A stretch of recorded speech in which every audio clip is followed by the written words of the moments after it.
এসে খুব ভালো লাগছে, আপনাদের দেখে খুব ভালো লাগছে। সুপার এক্সাইটেড আজকে কারা কারা অ্যাওয়ার্ড জিততে যাচ্ছে সেটা দেখার জন্য। সরি, আমি শুনতে পাচ্ছি। ব্যস্ত আছি, আলহামদুলিল্লাহ নাটক নিয়ে ব্যস্ত আছি, পাশাপাশি টিভিতে ওবিসিস করছি, বিভিন্ন কাজের কল পাচ্ছি, ইনশাল্লাহ সামনে ভালো কিছু কাজ আসছে। শোনা যাচ্ছে না, আমাদের গল্প যে নাটকের কাজ করেছে আবার হয়ে গেছে নাটক বের হচ্ছে সে বিষয়টি নিয়ে আমাদের গল্প নাটক নিয়ে যদি বলতে চাই, বলা কখনোই শেষ হবে না। এটা খুবই জনপ্রিয় একটা সিরিজ, আপনারা সবাই জানেন। অ্যান্ড একটা ফ্যামিলি ড্রামা যেহেতু বাংলাদেশের সব পরিবারই খুব বেশি পছন্দ করছে, এই জন্য মোস্তফা কামাল রাজ ভাইকে স্পেশালি থ্যাঙ্কস। সে এত ভালো একটা নাটক আমাদের সবাইকে উপহার দিয়েছেন।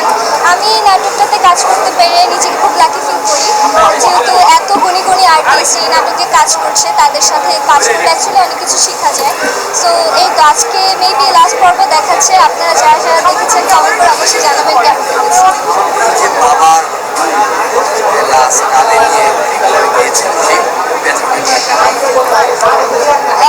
ইরফান সাজ্জাদ ভাইয়া মানে ফাহাদ ক্যারেক্টারটা যখন বাবার লাস্ট কাঁধে নিয়ে সিনগুলো করেছে, আমার কাছে মনে হচ্ছে এই সিনগুলো প্রত্যেকটা দর্শকের হৃদয়ে গিয়ে টাচ করেছে, যারা অ্যাকচুয়ালি ব্যাপারটাকে কানেক্ট করতে পারে, যাদের অ্যাকচুয়ালি বাবা নেই, বাবা না থাকার যে কষ্টটা বা বাবার লাস্ট কাঁধে বহন করার যে কষ্টটা, যাদের বাবা নেই তারা অ্যাকচুয়ালি ফিল করেছে।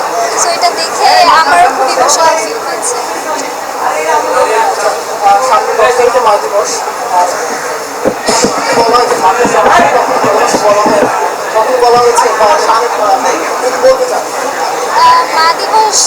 মা দিবসের সব মায়েদের অনেক বেশি শুভেচ্ছা।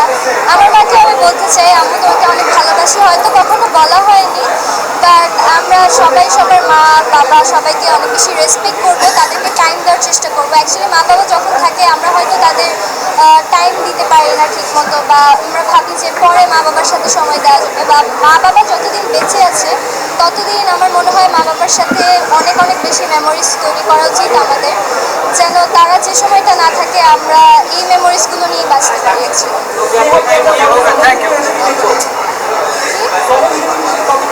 সলো হিরোইন হিসেবে এখনও করার প্ল্যান নেই, অ্যাক্টিংয়ে শেখার অনেক কিছু আছে, অ্যাক্টিংটা শিখে ঠিকঠাক মতো তারপর সলো।